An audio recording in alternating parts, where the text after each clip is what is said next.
জাতীয়তাবাদী ছাত্রদল ঢাকা বিশ্ববিদ্যালয়কে একটা রাজনৈতিক ক্যাম্পাস নয়, বরং একটা একাডেমিক ক্যাম্পাস হিসেবে দেখতে চাই। সেই একাডেমিক ক্যাম্পাস বিনির্মাণের জায়গা থেকে আমরা ঢাকা বিশ্ববিদ্যালয়ের ভর্তি প্রক্রিয়া যে আছে তা সংশোধন করা বা পরিমার্জন করা, তার পাশাপাশি শিক্ষক নিয়োগ এবং শিক্ষা মূল্যায়ন, এই বিষয়গুলোকে আমরা অত্যন্ত গুরুত্বপূর্ণ মনে করছি।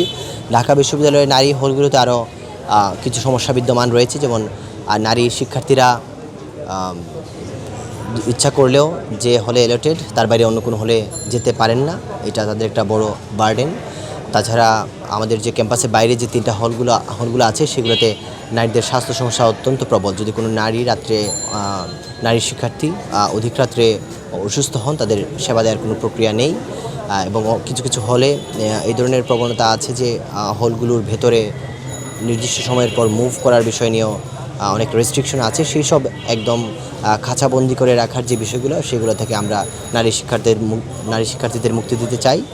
আমরা চাই নারী শিক্ষার্থীদের যদি গভীর রাতেও তারা কোনো কারণে কোনো সমস্যায় পড়েন, স্বাস্থ্যগত সমস্যায়, তারা যাতে সরাসরি চিকিৎসকের সহায়তা পেতে পারেন। এবং একজন নারী হিসেবে যে কোনো হলে, যেভাবে পুরুষ শিক্ষার্থীরা যে কোনো হলে যেতে পারে পুরুষের, তেমনিভাবে একজন নারী শিক্ষার্থী যেমন চাইলেই অন্য যে কোনো নারী হলে প্রবেশ করতে পারেন বৈধ শিক্ষার্থী হিসেবে, আমরা ঢাকা বিশ্ববিদ্যালয় প্রশাসনকে সেই বিষয়ে জাতীয়তাবাদী ছাত্রদল নির্বাচিত নেতৃবৃন্দ সেই বিষয়ে কাজ করবেন।